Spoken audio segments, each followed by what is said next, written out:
Welcome to the Veterans Corner segment of Monmouth in Focus, a program about the services and functions of Monmouth County government. I'm Sue Kiley, Deputy Director of the Monmouth County Board of County Commissioners and the liaison to the Division of Aging, Disabilities and Veterans. Today, we will meet U.S. Army veteran Bruce Martin of my hometown, Hazlitt. How are you, Bruce? It's good to see you. Very well, Ms. Kiley. I appreciate it, being here. Anything I can do for fellow service members or the county, state, I'm here to support. That's wonderful. And we're getting good feedback about these programs that your fellow veterans love to hear your stories. Oh, great. You served in the Army for 36 years. 36 and a half. Okay, we don't want to miss that half. Yeah. And you earned the colonel of the rank of colonel. Can you share with our viewers why you initially entered the Army? The reason I initially entered, I funded myself for college, working part-time. I raised up enough money to go to the local community college in the town I grew up, which was originally from Enterprise, Alabama. That's where I grew up, and went to Enterprise State Junior College and later transferred to the University of Alabama in Tuscaloosa, Alabama. And, you know, I just ran out of funds, and my parents, they were making too much money for me to qualify for federal student loans. Okay. And I says, well, what am I going to do? So, you know, I eventually decided to go in the military. In fact, my father was in the active Army during the Korean conflict.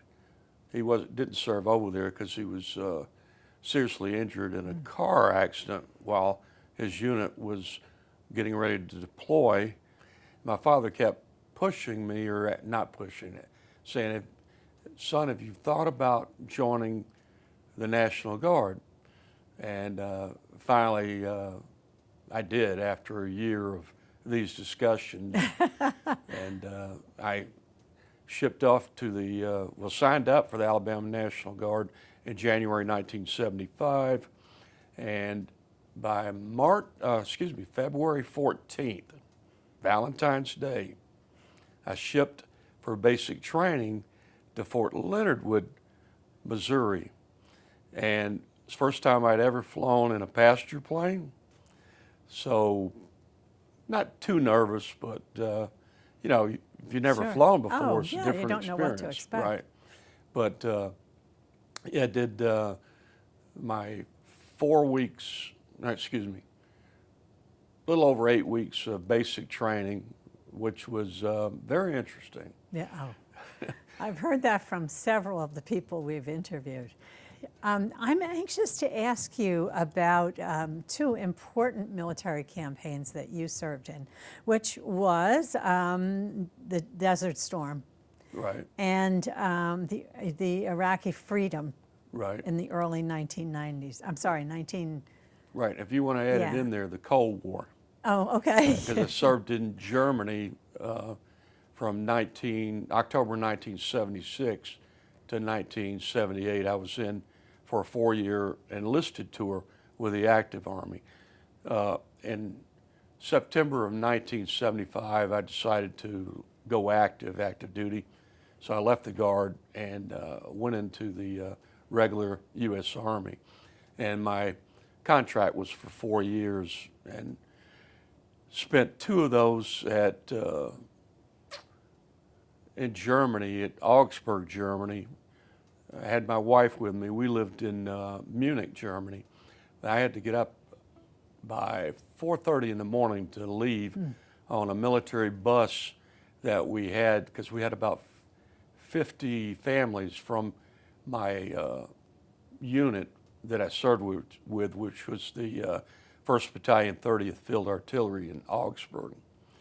And in October of '78, the Army reassigned me to Fort Sill, Oklahoma, as a training brigade NCO. and I didn't make my NCO stripes until I got that assignment, which was, the position was for a sergeant first class, which is 2 levels above an E5. So I had a lot of learning curve to catch up on, because there's a lot of responsibility for that. But I love working for the unit, and the brigade operations officer, I can't even remember his last name now, but he asked me, I had thought about going to OCS.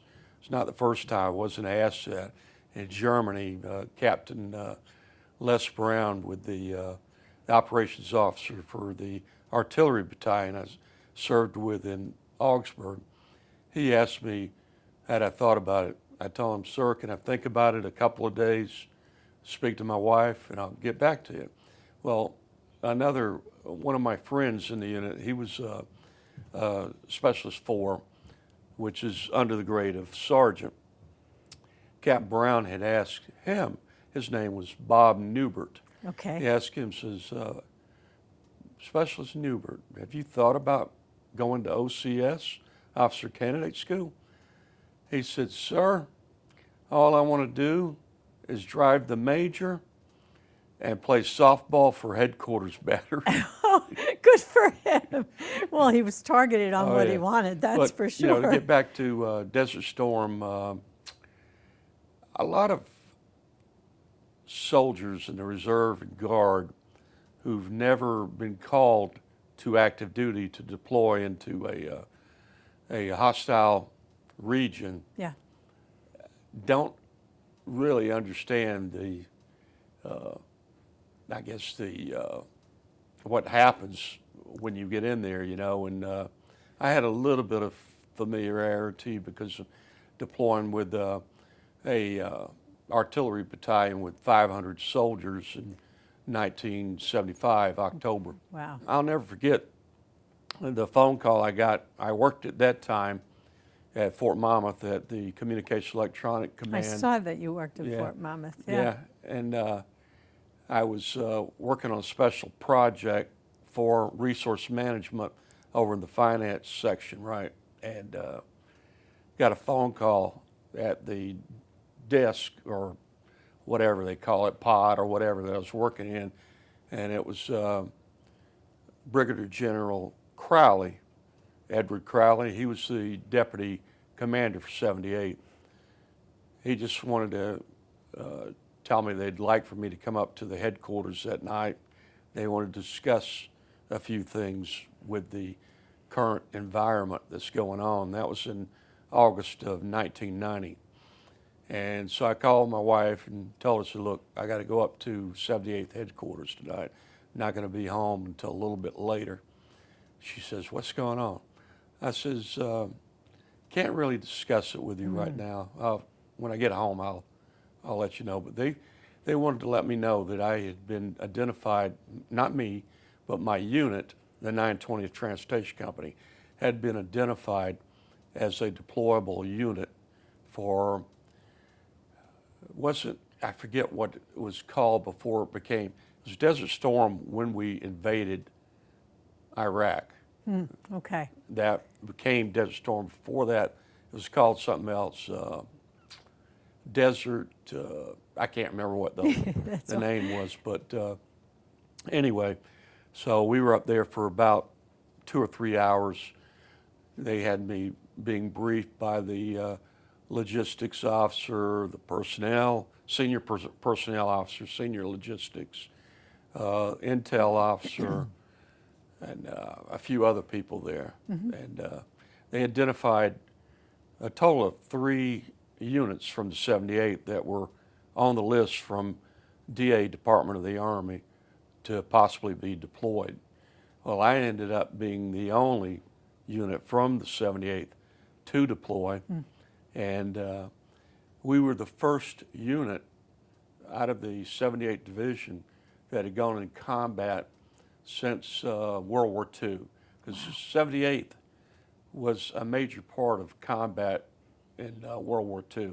They have a long lineage, history lineage, going all the way back to World War I. in Europe and World War II in Europe. So they were in some key battles. If I go into Iraqi freedom, I was company commander in the unit Sure. in the desert, and we didn't do the actual ground invasion until February 24th. I'll remember always. It was a Sunday morning. We were preparing all the vehicles. It was a sandstorm. You couldn't see 5 to 10 feet in front of you. I had to drive by each vehicle and get a head count of all the soldiers because I wanted to make sure how many soldiers I was bringing up into Iraq, and so this way I had good accountability when I came back. You know, and I gave orders to all my lieutenants, platoon leaders, to do the same. You know, and then fast forward to Iraqi freedom. I'll never forget that discussion with, at that time I worked as the deputy G3 or operations officer for the 78th Division. I was a lieutenant colonel then. Did you ever need to use the Veterans Service office in Monmouth County, and what was your experience? I did, and I have to tell you, it was excellent. Great. I can't remember, I can't pronounce or can't remember Anna's last name. She is an excellent employee. Previous to coming to the Veterans Service Office, she was in a law office Okay. with a partnership, you know, and she just didn't like doing the attorney stuff. It is a little difficult at times, I'm sure. Sure, yeah. And she was so helpful with me. I brought over documents, a history report of what my unit did during Desert Storm, and various awards that I received, you know, not only from Desert Storm, but for Iraqi freedom as well. Sure. You know, so she could see, you know, and get an idea. And I didn't know if I needed to send those to the people that would approve my compensation for VA benefits and stuff, but she sent it anyway. I says, okay. That's great.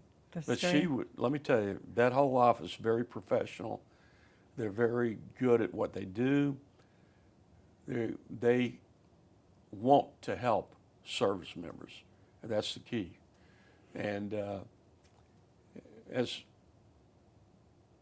because of that reason, I've sent several of my fellow military friends that I knew and explained to them about her. In fact, I've got it, I think a couple she's working with over there right now. Great. Very good office. People Thank are you. very nice, very helpful. I am sure that they would love to hear your comments, so I will pass them back along. I appreciate it. yeah, Well, I I will. told them the day that the compensation benefits came back, I went there, and Anna wasn't sure they could accept, you know, a couple of dozen bagels from one of them. I says, don't worry about it. Just tell them I did it. Yeah, that's right. You didn't have to pay anything, and I didn't want you to pay anything. Sure, sure. So. Well, I got to tell you, Bruce, I really enjoyed talking to you, and thank you so much for your service. Thank but you. we are completely out of time. I understand. Thank you guys for supporting Sure. all the veterans and the U.S. military. Thank you You do a very very much. good job for that. And we really appreciate you saying that, and we'll continue to do it. Bruce, thank you very much for joining us Okay, today thank and you. sharing your service experiences. We greatly appreciate you. That's all the time we have for today. Thank you. See you next time.